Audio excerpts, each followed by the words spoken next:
dedicada obviamente al estudio, prevención y tratamiento de las enfermedades mentales y los trastornos del comportamiento, pero hay un detalle que no es menor, que ha sido reconocida como una rama del cuerpo médico, como una especialidad, muy tardíamente dentro del siglo XIX, lo cual no es de llamar la atención, porque si tenemos en cuenta lo que tiene que ver con lo que ha sido la historia de la locura, la historia de los trastornos mentales, esto viene desde muy lejos, por eso es que se llamaba curación del alma, la psiquiatría como curación del alma. En épocas muy antiguas se consideraba que esto era un castigo divino, que era algo demoníaco, incluso los tratamientos que se realizaban eran tratamientos muy cruentos, dedicados a sacar por el demonio en muchos casos. Después de tantos siglos que se pensó esto, se llegó a una época donde el modelo que se instauró fue el modelo social y psicoanalítico, para llegar finalmente a lo que ha sido y a lo que es una perspectiva bioclínica.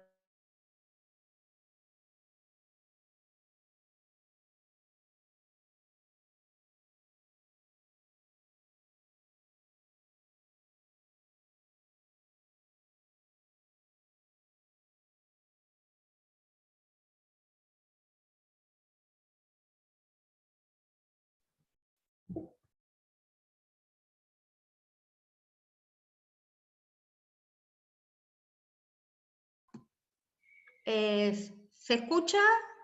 ¿Se escucha bien? Bueno, a finales del siglo XIX, como parte de la escuela alemana, que por primera vez empieza a investigar la neuroanatomía y la histopatología, y en el siglo XX, llamado el siglo de la física, gran parte de todos los avances surgen del enorme progreso a nivel de los instrumentos tecnológicos, lo que ha ayudado y contribuido al desarrollo de las ciencias básicas, desde la mejoría de los instrumentos de microscopía hasta lo último que surge en el siglo pasado, que es la resonancia magnética funcional y el PET, como elementos para poder ver el cerebro en funcionamiento, como se dice habitualmente. La psiquiatría ha tenido 3 olas definidas. La primera ola comienza en la segunda mitad del siglo XIX, como les decía, y en realidad se entendió mejor como un programa de investigación. ¿Por qué? Porque no solo conectaba la biología del cerebro con los trastornos mentales, sino que por primera vez empiezan estudios de investigación sistemática, tanto de la neuropatología, como relacionándolo con la fisiopatología y el trastorno mental, y estudios experimentales en animales y humanos. Griesinger fue una de las figuras más importantes de esta primera ola, que dijo por primera vez los trastornos mentales son trastornos del cerebro. Esto no fue una definición reduccionista, en realidad lo que él estaba queriendo era separarse de la visión de la época, que era una visión más definida como una psiquiatría moral, o hasta una psiquiatría de los órganos. Se consideraba que trastornos del humor sistémico, ¿no? Como trastornos a veces del pulmón, podían devenir en una enfermedad psiquiátrica. A principios del siglo XX, con el auge por un lado, de Emil Kraepelin y todo su desarrollo de la enfermedad psiquiátrica y la definición de los síntomas, que después darán comienzo mucho más tarde a los DSM, y por el otro lado, la gran moda de lo que fue la psicología, tanto desde el comienzo del conductismo como el psicoanálisis, hubo un declive en lo que fue la psiquiatría biológica, que recién reflota a partir de 2 grandes hitos, a partir de la segunda mitad del siglo XX. El primero fue la genética, que mostró que los trastornos mentales graves, en particular la esquizofrenia, tenían un fuerte componente genético. Y el segundo fue el descubrimiento serendípico, al azar, de que algunas drogas eran eficaces para los trastornos mentales. El litio, las sales de litio se usaban desde hacía más de 100 años. Sin embargo, en 1949, en el Journal australiano aparece por primera vez para el uso de la excitación psicomotriz. Lo mismo pasa con la clorpromacina, que también se usaba, era un antiparasitario, pero se lo empieza a utilizar para potenciar la anestesia y posteriormente se descubre su efecto tranquilizante, o el diazepam, descubierto en 1950, pero recién en 1963, por primera vez Roche lo saca al mercado con un efecto tranquilizante. Esto dio paso a que se investigara cómo estas drogas funcionaban y empezamos a ver la identificación de neurotransmisores y receptores, que al principio pensábamos que era a través de este canal, de este aumento de monoaminas en la sinapsis, lo que producía los efectos, y hoy por supuesto sabemos que los circuitos neuronales son mucho más complejos y están vinculados a alteraciones, a la alza y a la baja de receptores de membrana, están vinculados a las cascadas intracelulares de cambios bioquímicos, y la verdad sabemos mucho más de cómo las drogas que utilizamos tienen su efecto. No es de menor importancia, o hay que dar relevancia, que en esta misma época donde comienzan todos los descubrimientos más importantes en la segunda mitad del siglo XX, aparece también la antipsiquiatría como modelo para entender las enfermedades psiquiátricas, o quizás no entenderlas. Por último, la tercera ola comenzó en las 2 últimas décadas del siglo XX, obviamente está en pleno progreso, y fue impulsado por el progreso metodológico y tecnológico. 2 fueron los desarrollos más importantes. El primero ha sido el progreso de las neurociencias moleculares. En 1997 aparece por primera vez la Molecular Psychiatry, que hoy es una de las revistas más importantes dentro de la psiquiatría. Y el segundo desarrollo fue, obviamente, el desarrollo de la ciencia cognitiva y las neuroimágenes. En 1991 fue el primer estudio que se hizo con resonancia magnética funcional. Obviamente esto devino en que la última década del siglo XX fue declarada por el presidente de Estados Unidos como la década del cerebro, y desde ahí se ha convertido la neurociencia en general en uno de los mayores programas de investigación mundial. La cuarta ola se viene, y sí, la ruta biológica hoy es lo que mueve todas las investigaciones respecto del cerebro, y hay un proyecto internacional muy importante llamado Cerebro, que desarrolla el gobierno de Estados Unidos, que tienen que ver con los avances en esta psiquiatría denominada biológica, que están y siguen estando ligados al desarrollo de tecnologías. Sería impensado, digamos, parece de ciencia ficción, pero no lo es, porque estos avances y desarrollos, tanto en nanotecnología, microelectrónica y biología sintética, van a ser puestos a disposición de los neurocientíficos para toda esta ciencia ficción que se viene, que tiene que ver con implante de nanosensores, fibra óptica inalámbrica y células vivas genéticamente diseñadas para penetrar el tejido cerebral, y reportar que cómo y cuándo las neuronas están respondiendo a varios estímulos. ¿Qué es lo que se piensa obtener? Bueno, es un proyecto muy ambicioso, pero quizás es lo que todos hemos estado esperando, cómo nuestro cerebro funciona, cómo pensamos, cómo sentimos, lo que tememos, lo que recordamos. Todo está relacionado con una serie de procesos neurofisiológicos, y es lo que viene a investigarse. Lo importante de esto es que todo esto viene a traer una luz de esperanza para muchas de las enfermedades psiquiátricas y neuropsiquiátricas que hasta ahora no han obtenido el mejor de los resultados en cuanto a su terapéutica.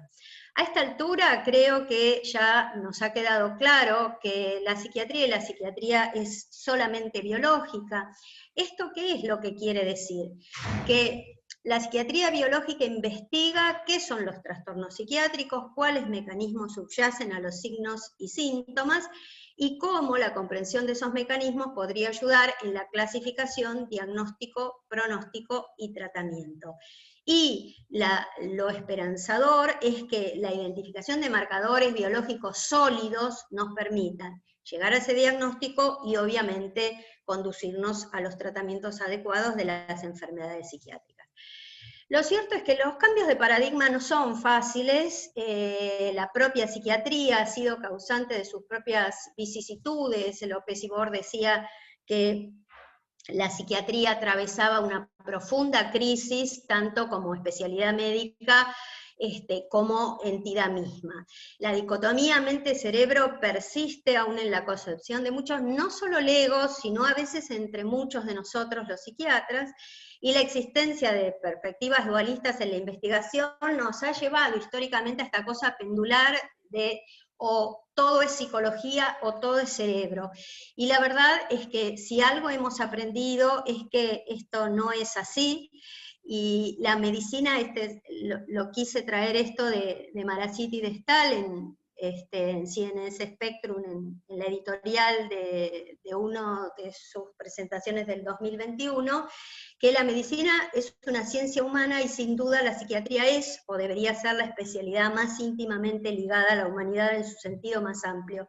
Ser un psiquiatra biológico no quiere decir que no tengamos en cuenta todo lo que tiene que ver con lo humano, todo lo contrario, sino que las investigaciones son importantes, interesantes, nos van a conducir a lo que necesitamos saber para llegar a mejorar las enfermedades psiquiátricas, y que sabemos claramente que el ser humano es un producto del cerebro y su entorno.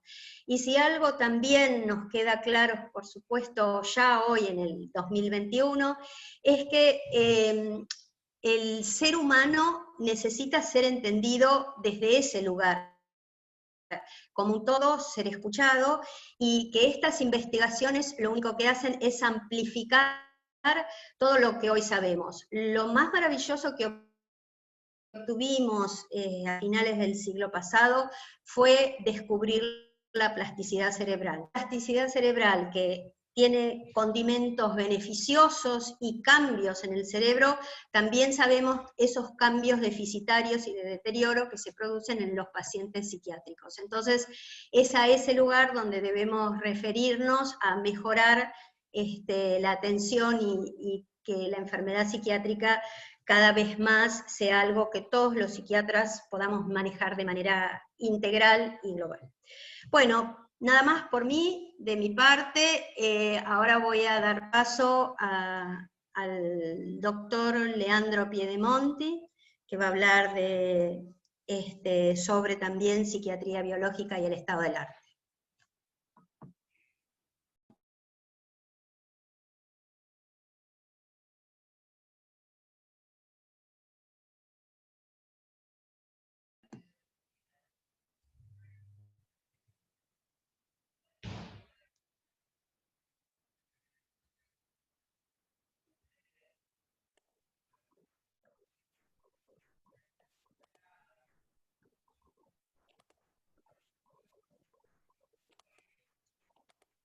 Bueno, buenas tardes. ¿Se me escucha bien, Adriana? Perfecto. Bueno, la idea de esta charla es enumerar algunos elementos o eventos que se fueron dando a lo largo de las últimas décadas y que condujeron al estado actual de la psiquiatría biológica. Tal cual como mencionó Adriana, en gran parte del siglo pasado prevalecieron las teorías dinámicas provenientes del psicoanálisis, a detrimento de una desestimación de los aspectos biológicos. Pero con el advenimiento de algunos avances tecnológicos y de la mejor comprensión del sustrato etiopatiogénico de los trastornos psiquiátricos, conjuntamente con la comprensión de algunos profesionales orientados a las teorías dinámicas de que desde el punto de vista terapéutico estas técnicas eran insuficientes, hubo un renacimiento de la psiquiatría biológica. Ya Freud decía en 1916 lo mismo que hablamos hoy en relación a la interacción gen-entorno. La constitución hereditaria más el vivencial traumático infantil determinan la predisposición sobre la cual el vivencial traumático del adulto puede desencadenar la neurosis. Esto es en la segunda serie complementaria. Hoy decimos lo mismo en otras palabras. En vez de la constitución hereditaria es lo genético, el vivencial infantil, los traumas los traumas del entorno en las primeras etapas del desarrollo. La predisposición es la vulnerabilidad, es lo que hoy llamamos la vulnerabilidad. Y el vivencial traumático del adulto, los factores estresantes del entorno en la vida adulta. Así que estamos diciendo exactamente lo mismo que ya decía Freud en 1916. Por otro lado, esta es una frase que me parece exquisita del maestro Juan Carlos Goldar en el libro Biología de la Memoria, que dice: la aplicación más importante de la doctrina de la neurona durante el siglo pasado es la de Sigmund Freud en su famoso Proyecto de una psicología para neurólogos, redactado en 1985, 4 años después de la aparición del término neurona y 2 años antes del término sinapsis. Freud era neuronista y localizacionista. Hoy hablamos de conectividad, no solamente de localización. Su doctrina es en lo más esencial profundamente mecanicista y elementalista. Con Freud aparece la primera vinculación entre memoria y sinapsis. Poner la modulación nerviosa central, responsable del aprendizaje, en la región de contacto interneuronal es uno de los más grandes méritos de Freud. Y hoy, a más de 80 años de esta idea, pensamos esencialmente lo mismo. En esta obra, Proyecto de una psicología para neurólogos, el mismo Freud plantea que él hasta ahí llegó con los avances tecnológicos y los recursos de esa época, y que por eso se abocaba al desarrollo de sus teorías psicoanalíticas. Pero con el progreso de la tecnología y de la ciencia iban a aparecer un montón de elementos para darle otra interpretación a los trastornos psiquiátricos y otros abordajes terapéuticos. Con lo cual, hoy Freud seguramente estaría estudiando estudios de imágenes funcionales, farmacogenética, indicando fármacos con evidencia de eficacia, y no haciendo lo que hacen actualmente los psicoanalistas. Otra frase brillante de este libro es: dicho sea de paso, el concepto de represión como olvido inconsciente y dinámico que se encuentra en la base del edificio psicoanalítico quizás llegue a explicarse desde la sinaptología molecular. Sería formidable que algunos brillantes modelos del psicoanálisis pudiesen convertirse en modelos biológicos. Creo que este era el más auténtico deseo de Freud, pues el psicoanálisis no es una psicología, sino una biología redactada en términos psicológicos. Bien, ahora vamos a enumerar de forma concreta algunos eventos que se dieron a lo largo del último siglo, que son los responsables del estado actual de la psiquiatría biológica. Por un lado, el advenimiento de la era psicofarmacológica. Hay un amplio espectro de hitos y eventos puntuales que contribuyeron al estado actual. Pero en honor al tiempo y a la síntesis, vamos a mencionar 2 periodos que fueron puntos de inflexión. La década de los 50 del siglo pasado, donde surgen, tal cual mencionó Adriana, los primeros antipsicóticos, la clorpromacina, los antidepresivos tricíclicos y los inhibidores de la monoaminoxidasa, y el uso del litio para lo que se llamaba en ese momento la locura maníaco-depresiva. Estos fármacos han permitido la desinstitucionalización y la resociabilización de un gran número de pacientes psiquiátricos. Ahora bien, a expensas de un costo importante en términos de tolerancia y seguridad. Estamos hablando de fármacos que producen efectos adversos motores irreversibles y graves como las diskinesias, las distonías, disminución del umbral convulsivo, arritmias cardíacas y demás. Otro gran momento en la historia de la psicofarmacología es la década de los 90, cuando surgen los IRS, los duales y los antipsicóticos atípicos, que son fármacos tal vez no tan eficaces como los primeros, pero con mucho mejor perfil de seguridad. Bien, tal cual mencionó Adriana, uno de los hitos que contribuyeron al estado actual de la psiquiatría biológica es el advenimiento de los estudios por imágenes estructurales, como la tomografía computada, la que ven a la derecha superpuesta con una resonancia en la porción central, y la resonancia magnética, que permiten una apreciación anatómica in vivo, que para la experimentación antes había que esperar a hacer un estudio post-mortem de cortes cerebrales. Y el advenimiento de los estudios por imágenes funcionales, evaluando el flujo sanguíneo o el metabolismo de la glucosa u otras moléculas, para de esa forma inferir el nivel de actividad en diferentes regiones del encéfalo, que tienen una gran utilidad, ya sea en lo científico como en lo asistencial, aunque aún estamos lejos de que en psiquiatría realmente estos estudios determinen una conducta a seguir, aún son complementarios. Bien, la mejor comprensión del sustrato etiopatogénico de los trastornos psiquiátricos a través de las ciencias básicas y el estudio con animales. Esto ilustra el modelo del laberinto para estudios de ciencias básicas de trastorno obsesivo compulsivo con ratas Pratt-Donnelly, donde se le inyectan sustancias a nivel intraperitoneal para desarrollar conductas compulsivas y obsesivas, y en base a eso después se estudia, en este caso, por ejemplo, que es del doctor Velasco Campos y Fiacro Jiménez Ponce, el rol del pedúnculo talámico inferior en la etiopatogenia del TOC. Bien, la terapia electroconvulsiva está muy estigmatizada, sobre todo en nuestro país, por cuestiones de corte fundamentalmente ideológico, por creencias, no por razones científicas.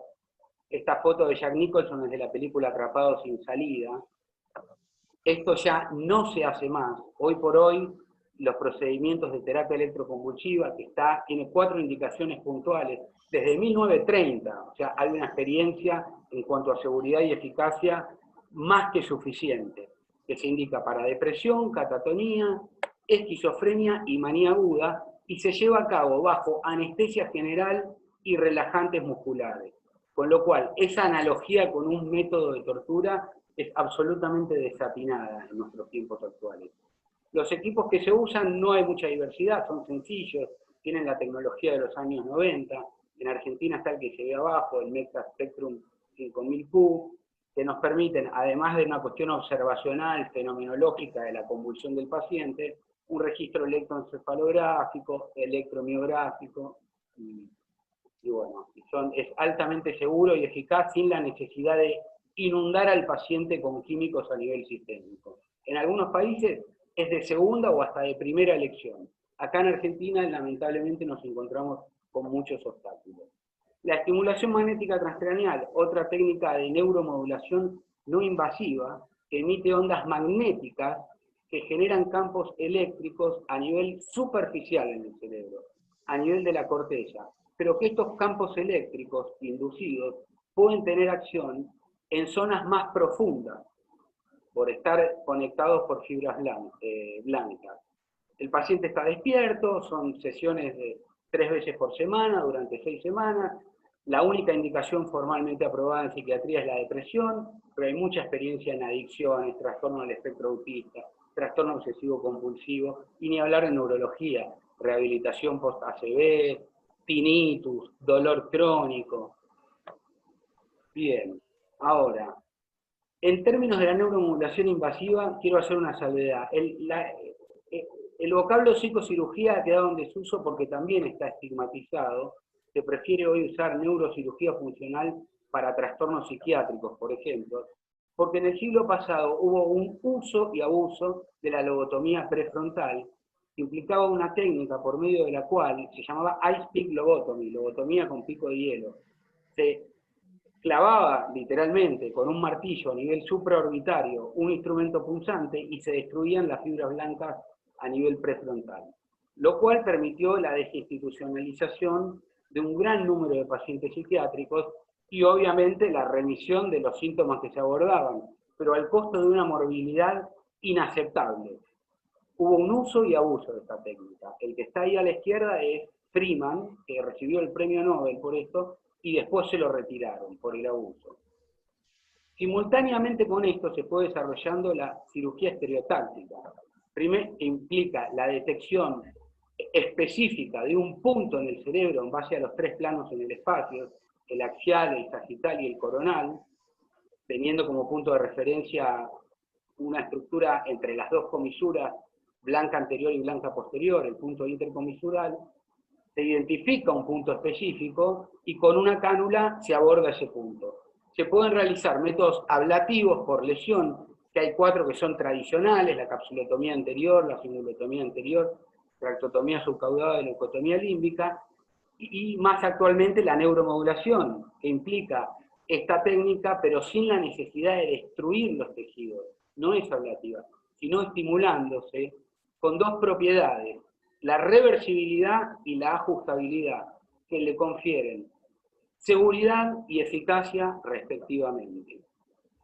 Fíjense cómo simultáneamente con las lobotomías, ya desde 1940, Talarach desarrolla una de las técnicas, en 1950 Fulton otra, en el 52 Scott Bill otra, en 1973 el doctor Patrick Kelly, con el cual tuve el honor y el privilegio de trabajar durante unos años en la Universidad de New York, desarrolla e implementa la leucotomía límbica, pero el punto de inflexión acá fue en 1999, cuando Bart Nutin en Bélgica realiza los primeros procedimientos no ablativos de estimulación cerebral profunda en 6 casos de TOC y los reporta en 2006 con un seguimiento a largo plazo, con una eficacia realmente notable. Bien, la estimulación cerebral profunda en líneas generales implica un procedimiento desde el punto de vista neuroquirúrgico mínimamente invasivo, son 2 orificios, no hay craniectomía. Se implanta un generador de pulso, que no es otra cosa que un marcapaso cardíaco, a nivel subcutáneo infraclavicular, conectado por un cable, que se desciende en el cerebro hasta el blanco, la estructura elegida, que tiene 4 electrodos en su extremo distal que emiten la frecuencia eléctrica que puede ser programada, en términos de voltaje, amplitud y ancho de punto. La programación es por medio de software en relación a imágenes. Ahí ven, por ejemplo, un corte coronal de una resonancia superpuesta a un atlas, programando el globo pálido externo como blanco. Además se usan registros neurofisiológicos para determinar en forma más fidedigna aún el blanco definitivo, conociendo los patrones de electricidad de cada una de las estructuras a medida que se va descendiendo.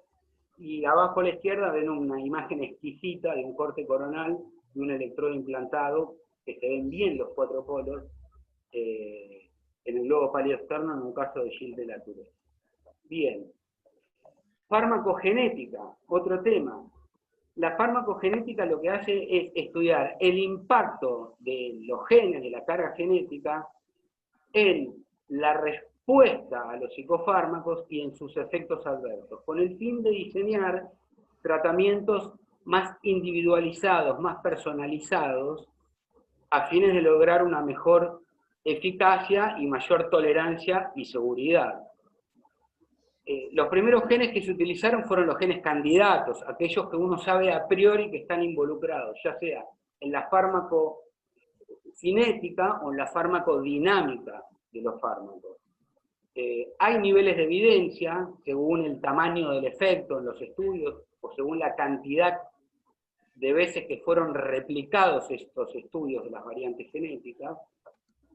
Y en líneas generales, esta tabla lo que muestra es cuáles son aquellas respuestas a los fármacos que están siendo estudiadas o que tratan de inferirse a través ya sea de los genes candidatos o de los estudios de asociación de genoma completo que surgen a partir de la secuenciación de los 20.000 genes del genoma humano. Los más comunes son la respuesta a antidepresivos, los efectos adversos de los antidepresivos, fundamentalmente de los IR.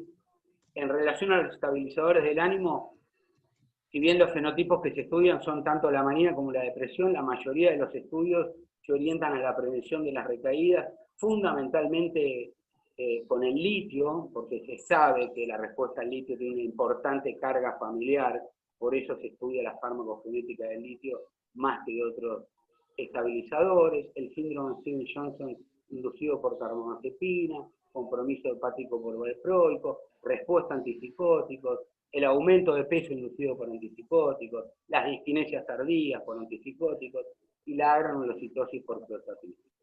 Bien, otra cosa relativamente muy actual, el rol de la ketamina y la esketamina en la depresión resistente.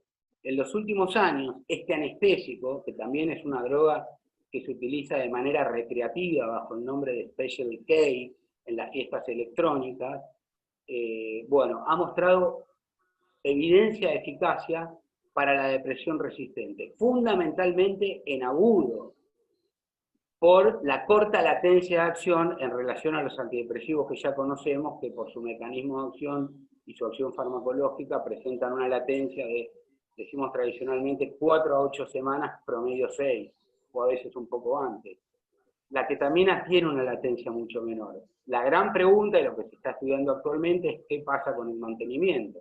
La esketamina es carísima, se aplica en forma de spray por vía nasal, y la ketamina requiere, digamos, asistencias periódicas a centros médicos para hacer infusiones endovenosas 3 veces por semana, con lo cual en agudo funciona muy bien. Hay que ver qué pasa con el mantenimiento. Bien, por otro lado, el rol de la psicoterapia, que no la vamos a desestimar en el contexto de la psiquiatría biológica. Las escalas de evaluación clínica validadas mundialmente han permitido objetivar las vivencias subjetivas y darle un puntaje a la signosintomatología. Y hoy por hoy hay algunas terapias como la cognitivo-conductual, la interpersonal o la psicodinámica que tienen evidencia de eficacia. Y es más, hay estudios como los que se resumen en esta tabla que ilustran a través del uso de estudios de imágenes funcionales como PET, PEC o resonancia magnética funcional, el efecto que tienen a nivel cerebral estas terapias en distintas patologías como TOC, depresión o trastorno de la personalidad. No vamos a entrar en detalle, los resultados están a la derecha, pero en líneas generales lo que se ha visto es que las terapias tienen una acción a nivel de los circuitos córtico-límbicos, atenuando la hiperactividad de las estructuras anatómicamente más profundas y filogenéticamente más antiguas, y aumentando la actividad de aquellas estructuras más superficiales y filogenéticamente más modernas, por medio de procesos de reconsolidación de esquemas mentales. Bien, otro tema importantísimo, la teoría trimonoaminérgica, que es el paradigma actual hace años, que actualmente se encuentra en jaque. Hoy está en auge la teoría glutamatérgica, fundamentalmente en relación a la psicosis. ¿Y cuál es la relevancia de los anticuerpos contra receptores glutamatérgicos en la psicosis? Uno, y fundamental, que la encefalitis límbica, además de los síntomas neurológicos como convulsiones, distonías, temblores, cursan el 65% con síntomas psiquiátricos. Otra es que la esquizofrenia ha sido vinculada a alteraciones tanto inmunes como autoinmunes desde siempre, y inclusive en las etapas intrauterinas.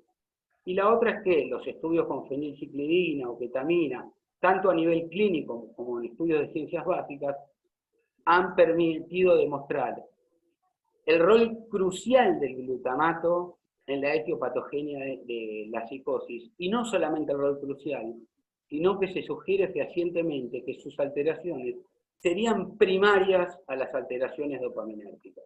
Estos son 3 artículos exquisitos, el de Pollack, el de Steiner y el de Jesekel.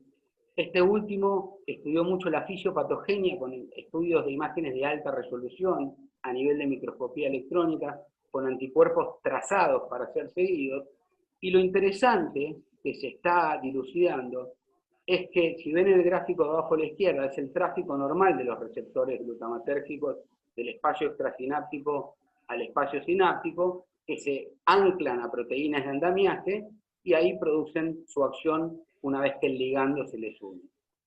En los estudios donde se administran anticuerpos de sueros de pacientes sanos o con otras patologías que no sean psicosis, no se altera la unión de estos receptores a las proteínas de andamiaje y su función. Pero los anticuerpos de pacientes con esquizofrenia u otra psicosis alteran la unión de estos receptores a las proteínas de andamiaje y su tráfico de membrana, es decir, la difusión a través de la bicapa lipídica, produciendo un desplazamiento del espacio sináptico al extrasináptico con un down regulation y por ende una alteración en todas sus funciones, en última instancia alterando los procesos de potenciación a largo plazo. Leandro, 2 minutos, por favor. Otro tema, hemos hablado del genoma humano, que fue la secuenciación de 20.000 genes. Hoy lo que está en proyecto es el conectoma, que hablamos de miles de millones de neuronas con miles de millones de conexiones entre sí. Va a ser mucho más complejo que el genoma humano, se estudia por tractografía, estos son imágenes de los haces de sustancia blanca, a través de resonancia magnética por difusión, y bueno, hoy por hoy estamos en la etapa de investigación, no tienen aplicaciones clínicas, pero bueno, es una de las grandes revoluciones que esperamos. Algunos estudios, algunos artículos de prensa de medios importantes que hablan de la importancia de la terapia electroconvulsiva, de la ketamina como uno de los más grandes avances en depresión en los últimos 50 años, de la estimulación cerebral profunda. Son artículos que muestran que esto se está divulgando a nivel de la población general, no es algo que todavía está circunscrito al, digamos, al ambiente científico. Y para terminar, en resumen, podemos decir que el estado actual de la psiquiatría se debe a la psicofarmacología moderna, a los estudios de imágenes tanto estructurales como funcionales, a la mejor comprensión de la etiopatogenia de los trastornos psiquiátricos, a las técnicas de neuromodulación invasivas y no invasivas como DBS, TMS y TEC, al descubrimiento y la secuenciación del genoma humano y los avances en farmacogenética. Hay que contemplar si la teoría trimonoaminérgica no está en jaque, y de acá a no mucho tiempo vamos a estar prestando atención y diseñando abordajes para otro tipo de neurotransmisores. Bueno, la conectividad en contraposición del localizacionismo, que es lo que se viene con el conectoma humano. Y por último, y tal vez lo más importante para tener en cuenta, es que los psiquiatras, aunque nos dediquemos a la psiquiatría biológica, tenemos un abordaje biopsicosocial, contemplando a la psiquis como el interjuego entre lo biológico, lo psicológico, lo interpersonal, lo vincular, lo social y lo cultural. Muchas gracias. Bueno, muchas gracias, Leandro. Y bueno, muy difícil, ¿no? Poder en tan poco tiempo hablar de todo esto, pero muchas gracias. Ahora vamos a presentar al profesor Gustavo Tafet, que nos va a hablar de neurobiología del estrés y la depresión.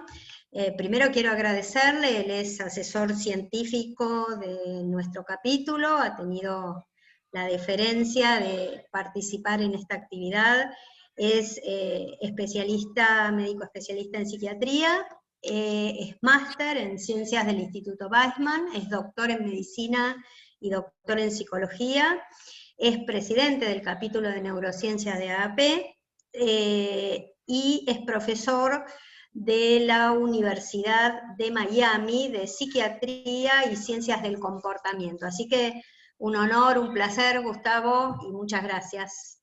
Muchas gracias. Muchas gracias por la invitación, por la posibilidad de estar hoy aquí compartiendo este espacio con ustedes. Vamos a compartir pantalla.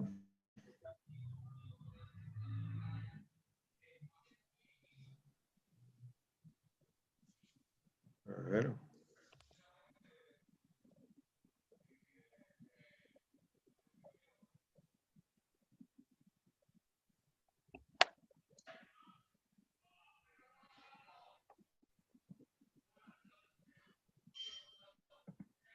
Ahí está.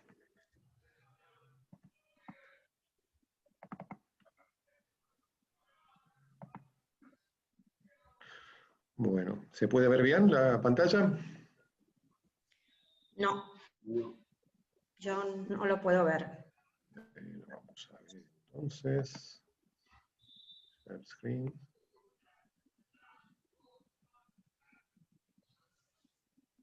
A ver ahora.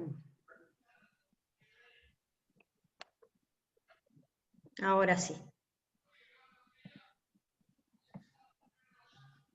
¿Ahora sí? Sí, ahora sí.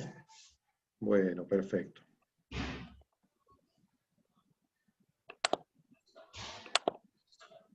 Bueno, muy bien. Nuevamente, gracias por la posibilidad de compartir hoy este momento, este espacio con ustedes. Y bueno, efectivamente vamos a hablar de un tema que nos concierne a todos, como tiene que ver con el estrés. Sí, el estrés es un concepto que obviamente venimos manejando desde hace muchísimo tiempo, es algo que periódicamente volvemos a retomar con fuerza, con ímpetu.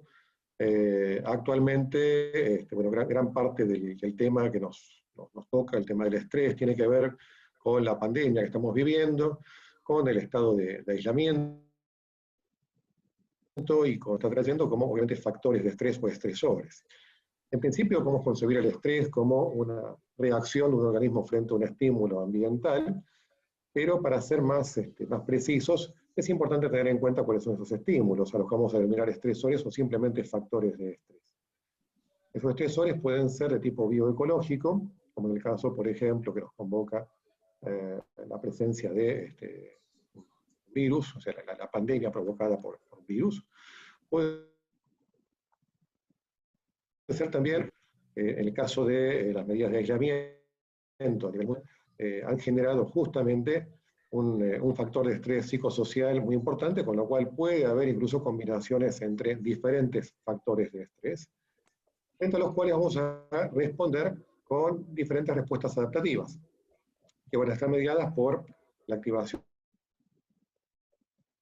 del sistema nervioso y una respuesta neuroendocrina mediada fundamentalmente por el eje hipotálamo hipófiso adrenal, o como lo conocemos actualmente, eje corticolímbico hipotálamo hipófiso adrenal.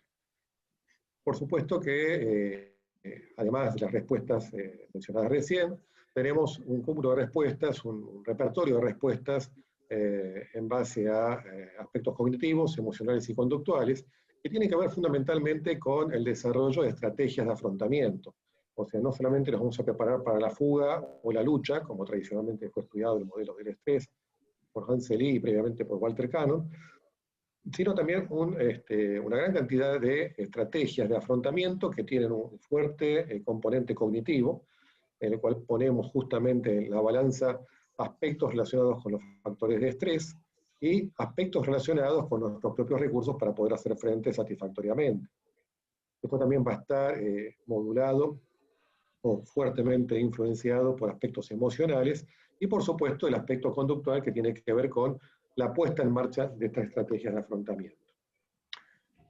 En principio sabemos que los factores de estrés van a ser percibidos por los órganos de los sentidos. Esa información llega a través de las vías sensoriales al sistema nervioso central, hace una primera escala en tálamo y rápidamente pasa a la amígdala, la primera estructura que va a estar involucrada en la respuesta al estrés, y que rápidamente la amígdala, que es la estructura límbica, va a poner en funcionamiento el sistema nervioso autónomo, como decíamos, la rama simpática fundamentalmente, y el eje hipotálamo hipófiso adrenal. Al mismo tiempo, también se activa el hipocampo, que tiene conexión con la amígdala, y que también va a tener un rol importante en la regulación del eje hipotálamo hipófiso adrenal, con la producción de CRH, ACTH y cortisol. En general estamos preparados para hacer frente a factores de estrés de tipo agudo, frente a los cuales ponemos a disposición todos nuestros recursos, pero cuando se produce el impacto sostenido y prolongado de factores de estrés, como lo que estamos viviendo actualmente en relación a la pandemia, estamos hablando ya de un tipo de estrés crónico frente al cual es posible que no tengamos tantos recursos, o en algún momento podemos llegar a creer que los recursos que tenemos a nuestra disposición ya no son suficientemente eficaces como para poder justamente salir adelante de las situaciones de estrés. Esto lo vamos a ver tanto con respecto a factores de tipo bioecológico como fundamentalmente factores de tipo psicosocial. Además, estamos permanentemente en una situación en la cual no solamente sabemos de la presencia del factor de estrés, sino que además la información que nos llega permanentemente acerca de lo que es la difusión, dispersión del virus, nuevas variantes del virus a nivel mundial, presencia o no de vacunas y medidas que se están tomando en diferentes partes del mundo, constituye un factor de estrés crónico de tipo psicosocial que obviamente en algún momento puede llevarnos al agotamiento de nuestros recursos y de alguna manera estamos entrando en una condición que conocemos como learned helplessness, que se puede traducir al castellano como desesperanza aprendida, indefensión aprendida, desvalimiento aprendido, impotencia aprendida, en fin, son distintos sinónimos que de alguna manera hacen referencia al concepto de la idea de que hagamos lo que hagamos no va a tener ningún tipo de impacto en el mundo real, y de alguna manera no tenemos recursos, no tenemos forma de pedir ayuda frente a lo que estamos viviendo. Para algunos autores esto sería como un sinónimo de depresión, para otros es la antesala de la depresión. No hay gran diferencia, en principio estamos hablando de un paso previo o ya estamos en un cuadro depresivo frente al cual necesitamos poner en marcha otro tipo de recursos. Para contrarrestar la desesperanza aprendida está el concepto de controlabilidad. La controlabilidad es uno de los conceptos principales que diferencia lo que es un estrés positivo de un estrés negativo. Un estrés positivo, conocido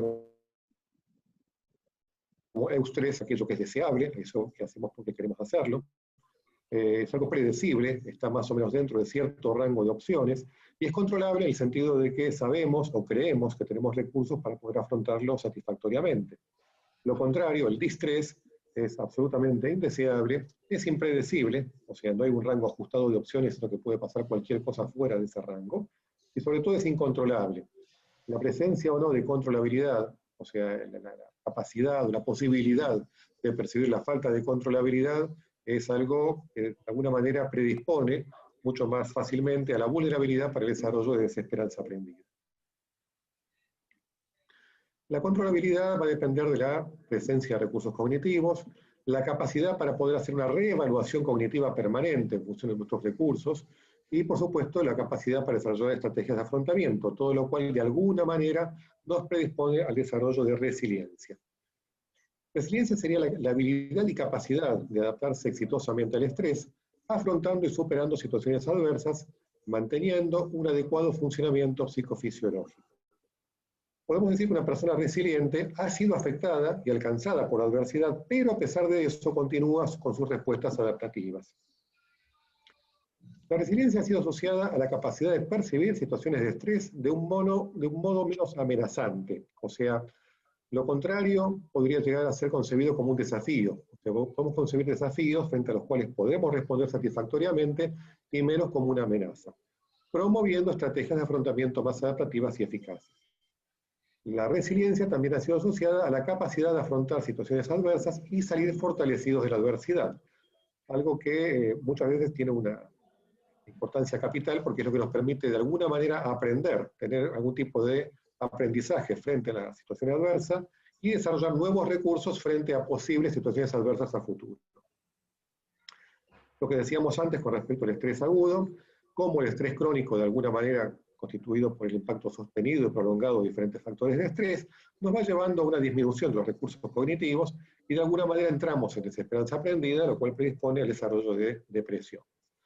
El eustrés, que sería el estrés deseable, predecible y controlable, podría de alguna manera revertir esta situación, evitando la desesperanza aprendida y, por supuesto, previniendo el desarrollo de depresión. Con respecto a factores de vulnerabilidad, es importante destacar aquellos que tienen que ver con trauma infantil, o sea, experiencias adversas a edades tempranas de la vida, entre las cuales mencionamos el maltrato, el abuso, el abandono, y neglect, que es una palabra de difícil traducción que tiene que ver con la negligencia maliciosa, o sea, ignorar a alguien maliciosamente a propósito, lo cual podríamos traducir en términos locales como el ninguneo, ningunear a alguien. Son todas experiencias adversas que pueden ocurrir a este y que pueden provocar lo que conocemos como trauma infantil, que son vividas de forma traumática en el momento en el cual están ocurriendo, pero que a su vez generan cierto grado de vulnerabilidad frente a experiencias adversas en edades posteriores de la vida, lo cual predispone también al desarrollo de depresión más fácilmente que aquellas personas que pudieron salir fortalecidas o resilientes de estas situaciones traumáticas. En este punto es importante destacar que existe estudios que demuestran que el impacto de factores de estrés suave o moderado, leve, moderado y de alguna manera controlable en edades tempranas de la vida, permite el desarrollo de resiliencia. De manera que no se trata de privar completamente de situaciones de estrés a los chicos, sino situaciones de estrés que sean controlables, que sean fácilmente manejables, van generando un cierto aprendizaje que de alguna manera refuerzan la resiliencia a futuro. Por supuesto, estamos hablando de situaciones de estrés leve o moderado, no de situaciones de estrés severo, como decíamos recién, que tienen justamente un impacto traumático. Estrés severo o estrés extremadamente prolongado. lo cual, como decíamos, puede llevar al desarrollo de resiliencia. Respecto al modelo cognitivo, cabe también destacar la importancia de experiencias adversas en edades tempranas que pueden de alguna manera generar creencias erróneas acerca de uno mismo y del mundo que lo rodea. Todos incorporamos creencias, vamos incorporando conocimientos y creencias, cogniciones en general, acerca de nosotros mismos y nuestro mundo, pero cuando esas cogniciones son erróneas con respecto a la propia estima, con respecto al grado de controlabilidad que tenemos con respecto a factores de estrés, pueden generar esquemas disfuncionales, lo cual es un factor de vulnerabilidad cognitiva que puede permanecer latente durante mucho tiempo y reactivarse en etapas posteriores, lo cual representa un factor de vulnerabilidad cognitiva. De manera que en presencia de nuevos factores de estrés, esto podría llegar a generar un sesgo cognitivo de signo negativo, que hace que la persona afectada pueda interpretar los nuevos factores de estrés como algo que le pasa a uno porque es uno mismo, a nadie más le pasa. La creencia de que es algo estable en el tiempo, le viene pasando, le pasa actualmente, le seguirá pasando a futuro, y es algo global, le ocurre en todos los órdenes de la vida. Obviamente estas creencias, amparadas justamente en esquemas disfuncionales, pueden generar un importante factor de vulnerabilidad para el desarrollo de depresión frente al estrés. Las experiencias adversas en edades tempranas también pueden generar cambios psiconeuroinmunodendocrinológicos, entre los cuales se destaca una hiperreactividad de la amígdala, la estructura límbica que está más involucrada en la carga emocional de los distintos eventos que estamos percibiendo, una hipoactividad del hipocampo, una estructura límbica que tiene mucho que ver con funciones cognitivas como por ejemplo la memoria, y también puede llegar a haber una disminución del grosor de ciertas regiones en corteza prefrontal. Todo esto, además de las consecuencias que tienen por sí mismas, tiene también un efecto en la regulación del eje hipotálamo hipófiso adrenal, donde la amígdala estimula, el hipocampo lo inhibe, y de alguna manera todo esto puede llevar a un exceso de cortisol, una hipercortisolemia que, como vamos a ver a continuación, tiene mucho que ver con el origen y desarrollo de la depresión. Cabe destacar también la importancia de ciertos polimorfismos genéticos. Si bien se han descrito innumerables polimorfismos, o sea, variaciones genéticas constitutivas, que hacen que justamente ciertas personas tengan una mayor vulnerabilidad constitutiva o estructural frente a situaciones de estrés. Se han descrito muchísimos genes, como decíamos, que pueden estar justamente con esta alteración, con este polimorfismo, entre los cuales, vamos a ver a continuación, se destacan el gen que ha sido descrito, o la alteración, mejor dicho, que ha sido descrita en el transportador de serotonina, o sea, la variante corta y la variante larga. Personas que portadoras de la variante corta tendrán mayor vulnerabilidad al estrés, sobre todo estrés crónico, trastornos de ansiedad y depresión, y también el gen que ha sido descrito para el factor neurotrófico derivado del cerebro, de BDNF, se ha descrito un polimorfismo que también predispone de alguna manera a la presencia de una molécula, un BDNF menos activo, y que de alguna manera también predispone al desarrollo de depresión frente a situaciones de estrés, sobre todo estrés crónico. Con respecto al manejo o al procesamiento de información, la información percibida desde el entorno ingresa al sistema nervioso central a través de las vías sensoriales, hace una primera escala en el tálamo que rápidamente informa a la amígdala, esta estructura límbica que va a poner en funcionamiento rápidamente el sistema nervioso autónomo, al eje hipotálamo hipófiso adrenal y fundamentalmente al sistema noradrenérgico, mediado por la activación del locus ceruleus, y por supuesto el eje hipotálamo hipófiso adrenal, como decíamos, a partir de la activación del núcleo paraventricular. Simultáneamente el tálamo envía información a cortezas sensoriales, las cortezas sensoriales envían información a cortezas nociceptivas, y a cortezas transicionales, que son un grupo de cortezas ubicadas en las proximidades del hipocampo, esta estructura límbica que tiene mucho que ver con la memoria y que en este contexto tiene mucho que ver con justamente la capacidad, la posibilidad de conferir a la información variables contextuales. La amígdala recibe todo tipo de información y rápidamente nos prepara para la fuga o la lucha. Las cortezas de transición son la periorrenal, la panhipocampal, que nos informan qué estamos percibiendo y dónde, en qué contexto, informando a la corteza entorrinal que finalmente envía la información al hipocampo. A su vez, el hipocampo tiene estrecha relación con la corteza prefrontal, fundamentalmente con la corteza prefrontal ventromedial, que tiene mucho que ver, justamente, como vamos a ver a continuación, con la controlabilidad o con la falta de ella. Al mismo tiempo, incluimos aquí, además del núcleo locus ceruleus, el principal núcleo noradrenérgico, los núcleos del RAFE, entre los cuales mencionamos fundamentalmente el núcleo del RAFE dorsal, que proyecta fundamentalmente a la amígdala, y el núcleo del RAFE medial, que proyecta fundamentalmente al hipocampo, y que tienen funciones diferentes. Por otro lado, mencionamos también corteza prefrontal, fundamentalmente corteza prefrontal dorsolateral, que es la principal estructura relacionada con la memoria de trabajo y con el procesamiento de información en lo que serían procesos ejecutivos, y que si bien esta estructura, corteza prefrontal dorsolateral, no proyecta directamente a estructuras límbicas como la amígdala, lo hace a través de la corteza prefrontal ventromedial, que como pueden ver a continuación, tiene una importante superposición con otras estructuras, como por ejemplo la corteza orbitofrontal y la cingulada anterior. De alguna manera, estas cortezas actúan de manera concertada, y a partir de estructuras en corteza prefrontal ventromedial, fundamentalmente las cortezas subgenual y pregenual, van a tener importantes proyecciones sobre la amígdala. De alguna manera, la desesperanza aprendida va a estar mediada a nivel molecular por una hiperactividad serotoninérgica a nivel de los núcleos del RAFE dorsal, que como podemos ver, proyecta fundamentalmente a la amígdala, al núcleo basolateral, y que de alguna manera predispone, mediante la estimulación de amígdala y del núcleo del lecho de la estría terminal, a la generación de mayor miedo y mayor ansiedad. Al mismo tiempo, esto proyecta al núcleo locus ceruleus, también estimulándolo, y de alguna manera también proyecta a corteza prefrontal ventromedial, permitiendo de alguna manera, estimulando la percepción de pérdida del control y un pobre manejo conductual de la situación.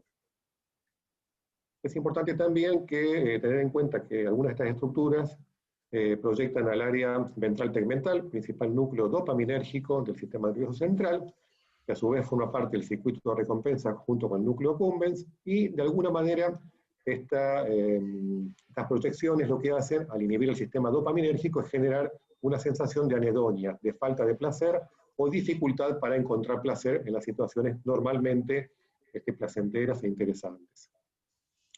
Por supuesto que la reversión de esto, la percepción de control, es marcadamente reconfortante y recompensante, lo cual de alguna manera permite entender cómo el aumento de la dopamina en este circuito y el aumento de la serotonina en el núcleo del RAFE medial, con sus proyecciones al hipocampo, permite justamente una mayor percepción de control y la satisfacción de haberlo logrado. Como decíamos recién, hablamos del núcleo RAFE dorsal que proyecta la amígdala y núcleo RAFE medial que proyecta el hipocampo, que participa fundamentalmente en la tolerancia a estímulos adversos y sobre todo en la capacidad de, al momento de tolerar la presencia de estímulos adversos, nos permite responder de una manera mucho más adaptativa. Ahí sería justamente el mecanismo serotoninérgico que de alguna manera nos hace pensar en justamente el mantenimiento de la eutimia, o sea, el mantenimiento del buen estado de ánimo, que va a depender fundamentalmente de un buen tono serotoninérgico, sobre todo en este tracto, núcleo RAFE medial e hipocampo. Como decíamos previamente, el núcleo RAFE dorsal potencia el miedo y la ansiedad, y sobre todo hay proyecciones que van a la sustancia gris periacueductal y al estriado, y que inhiben la respuesta de fuga o lucha, de alguna manera estimulando la respuesta pasiva, es decir, la falta de respuesta activa frente al estrés.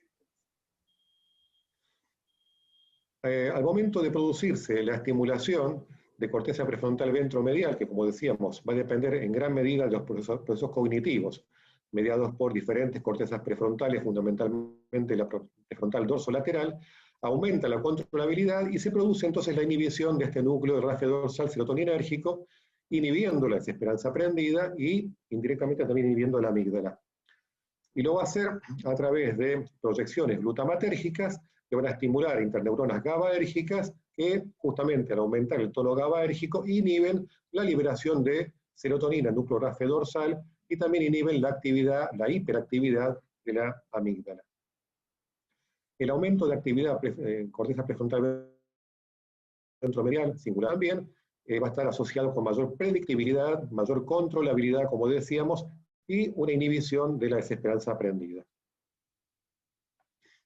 Este proceso, además, está asociado justamente con la síntesis de nuevas proteínas, o sea, hay un proceso de neuroplasticidad, lo cual, de alguna manera, va reforzando los circuitos involucrados en la expectativa de control y la predictibilidad. Lo cual, de alguna manera, estamos explicando, demostrando cómo a nivel molecular se produce el efecto que podemos lograr, ya sea por medio de intervenciones psicoterapéuticas, como así también psicofarmacológicas a este nivel. Es importante justamente mencionar la vía serotoninérgica sobre el hipocampo, que ya mencionamos previamente, que actúa sobre receptores 5-HT1A, mediando justamente la activación, la adaptación al estrés crónico, que de alguna manera sería un correlato molecular de la resiliencia.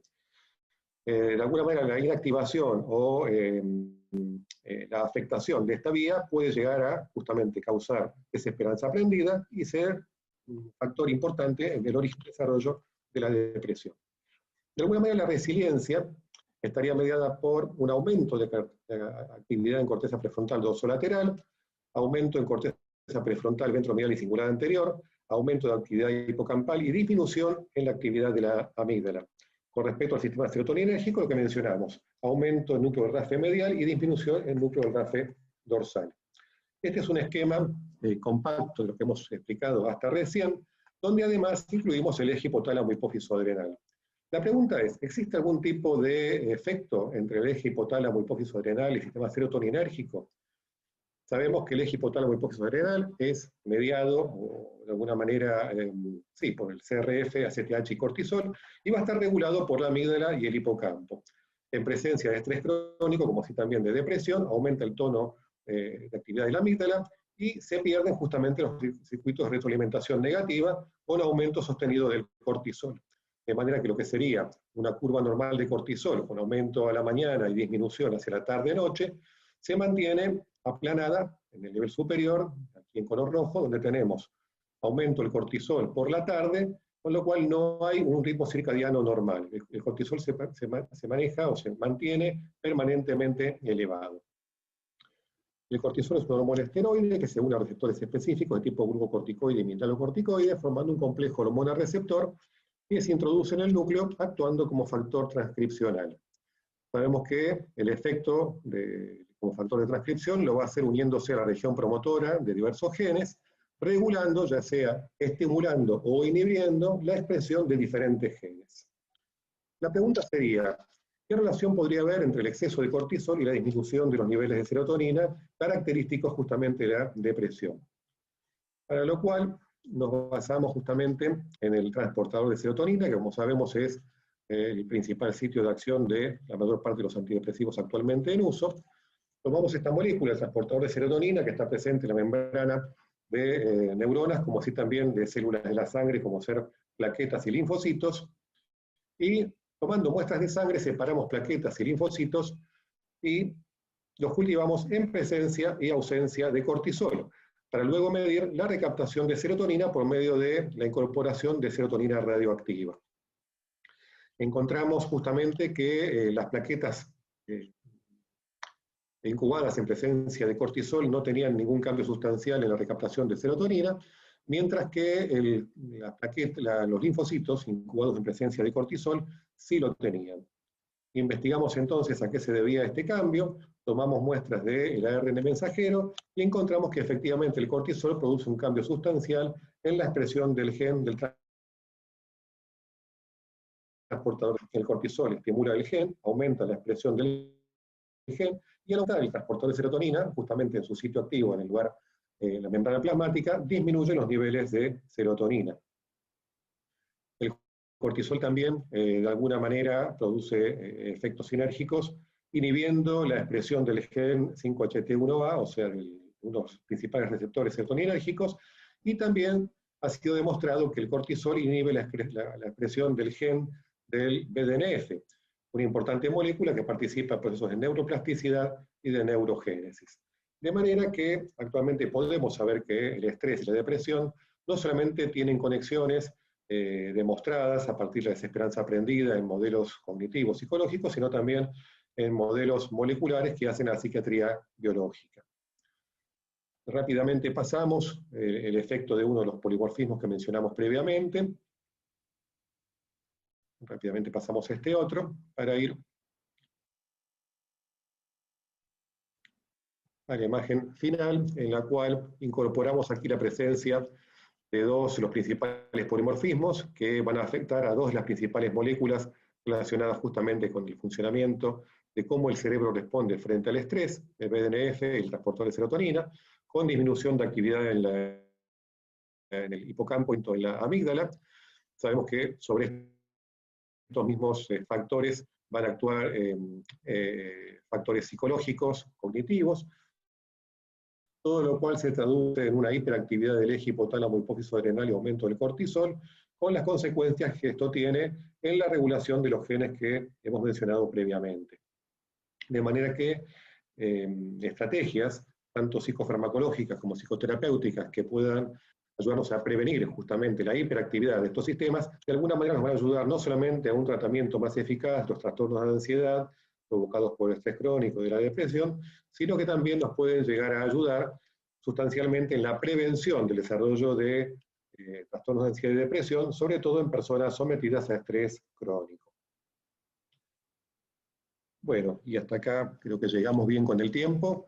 Muchas gracias por la atención y quedamos a disposición por si quieren hacer un comentario o pregunta. Sí, muchas gracias, Gustavo, a todos, y sí, estamos abiertos a preguntas que pueden hacernos a través del chat.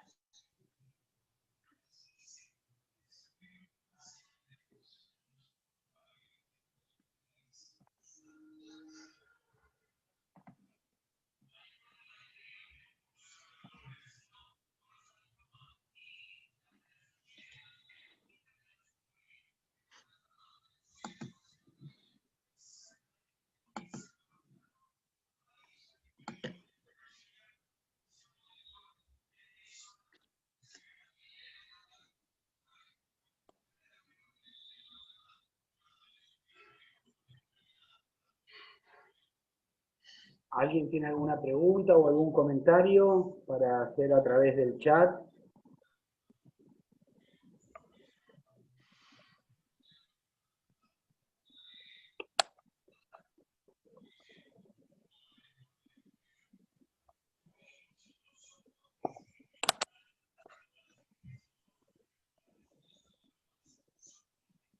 Pregunta Franco Cabezali.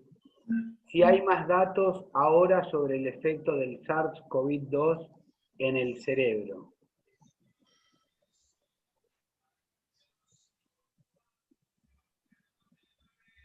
Sí, claramente es un tema que está en investigación. Esto es algo que se está empezando a conocer recién a partir de ahora.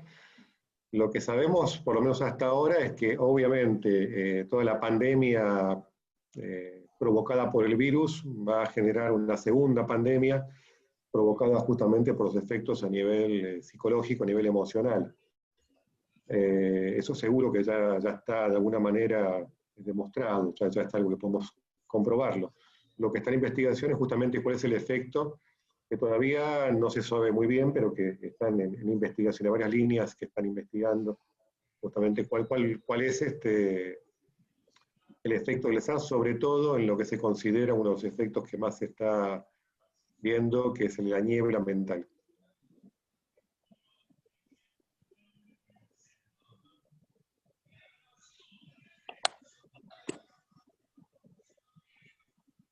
Sí, Para Gustavo, una pregunta de Armando Polichela. Biológicamente, ¿cómo explicamos una reacción de tipo disociativo? En realidad hay varias hipótesis como para poder tratar de explicarlo y entender una reacción de tipo disociativo. Fundamentalmente hay algo que tiene que ver con lo que se está viendo, así como hay personas que han tenido una respuesta de tipo trastorno de estrés postraumático frente a ciertos factores de estrés. Hay otros que han tenido una respuesta más relacionada con el síndrome de ansiedad por disrupción. El síndrome de ansiedad por disrupción de alguna manera es algo diferente a lo que habitualmente podemos ver como estrés postraumático. En la ansiedad por disrupción, habitualmente lo que vemos son pacientes que tienen un tipo de respuesta totalmente distinta, o sea, en lugar de evitar justamente tener contacto con aquellas cuestiones que más tienen que ver con el origen del cuadro, tratan justamente de tener más contacto y hablar con más gente y consumir más información, y de alguna manera lo que están buscando es tratar de comprobar si efectivamente lo que les pasa a ellos solos o le pasa a todo el contexto. Y generalmente esto es lo que ocurre en un entorno disruptivo. Este tipo de cosas, por lo general, fueron estudiadas sobre todo por Moti Beñacar, que hizo varios estudios al respecto, donde lo primero que encontramos es que había alteraciones diferentes en lo que respecta a hipotálamo hipófisis adrenal. O sea, así como en el estrés postraumático se encontró que había una disminución de la actividad del eje, en el síndrome de ansiedad por disrupción encontramos que había un aumento parecido al de, por ejemplo, trastorno de ansiedad generalizada. Yo creo que probablemente la hiperactividad del eje puede tener algo que ver, y creo que habría que buscar también estudios que demuestren qué es lo que está ocurriendo, sobre todo a nivel de corteza prefrontal, sobre todo ventromedial, si es que algo tiene que ver con la regulación de estructuras límbicas como la amígdala. Es algo que habrá que investigarlo.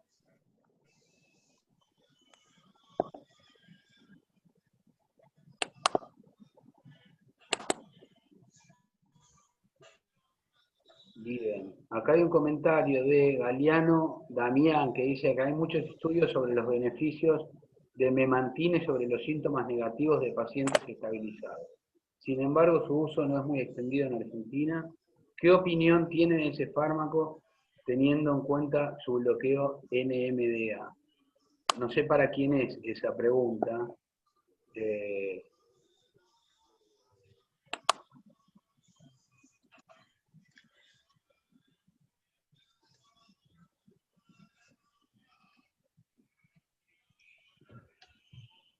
Bien. Sí, yo estoy al tanto de los estudios.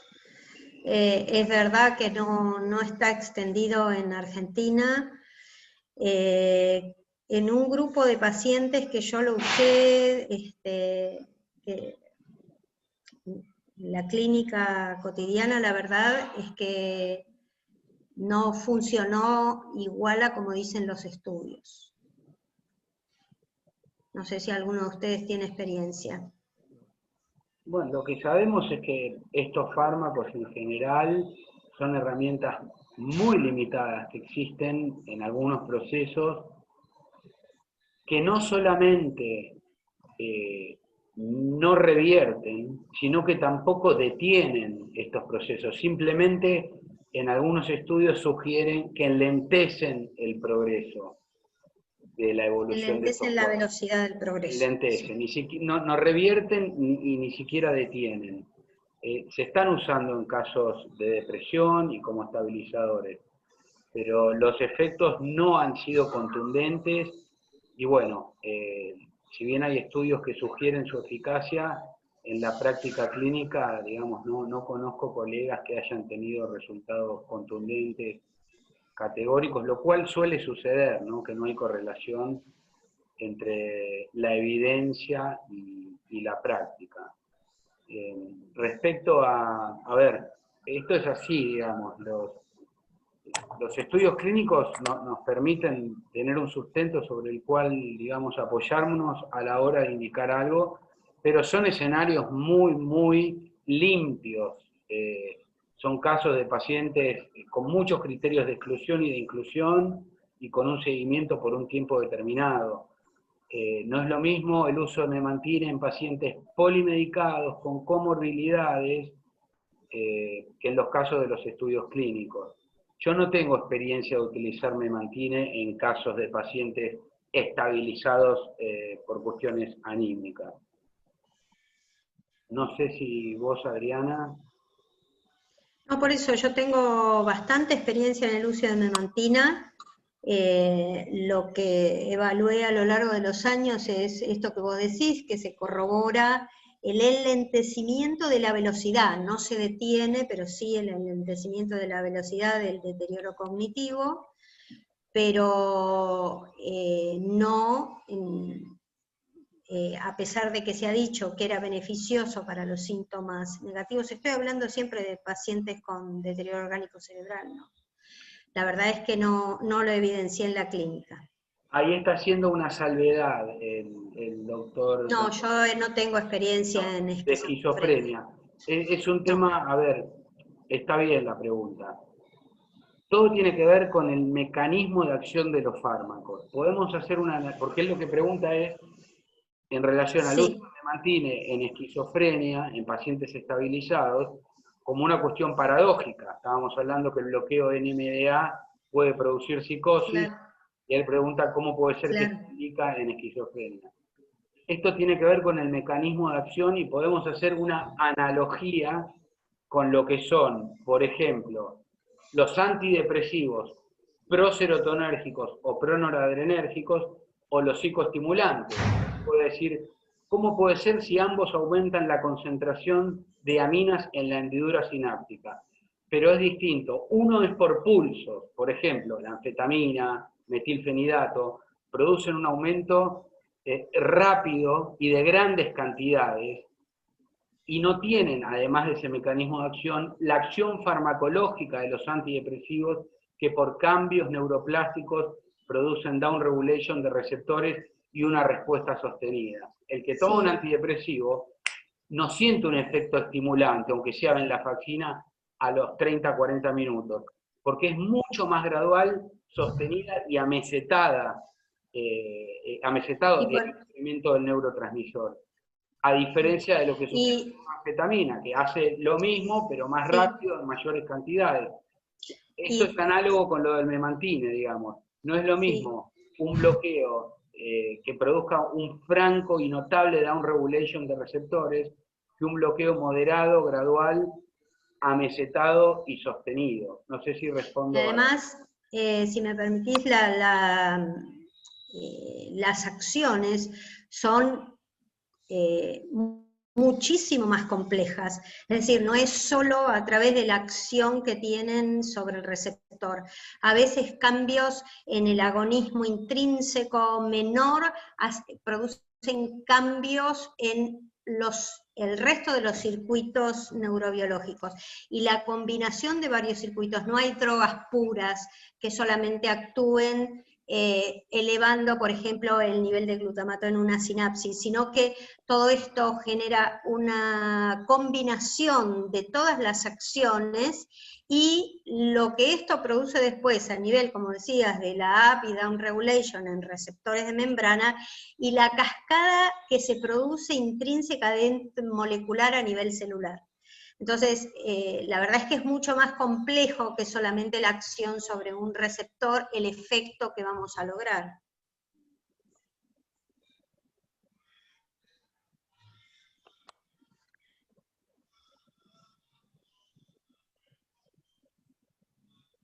Bueno, respecto a los efectos del cerebro del SARS-CoV, los invito a entrar a PubMed y buscar Brain Effect COVID-19 y van a ver una parva de literatura respecto a los efectos directos del virus en el tejido nervioso, independientemente de la respuesta a las medidas de aislamiento, el confinamiento y demás.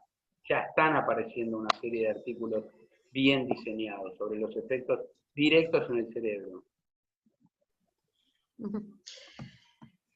Bueno, por una cuestión de tiempo me parece que vamos a dar por terminada esta disertación, y les agradezco por supuesto muchísimo a Leandro y a Gustavo y a todos los que estuvieron conectados, así que estamos disponibles para cualquier pregunta o duda o lo que quieran, más allá de este espacio que tenemos acá, nos lo pueden hacer a través de las redes. Así que bueno, muchas gracias a todos por la participación. Muchas gracias. Muchas gracias. Chao.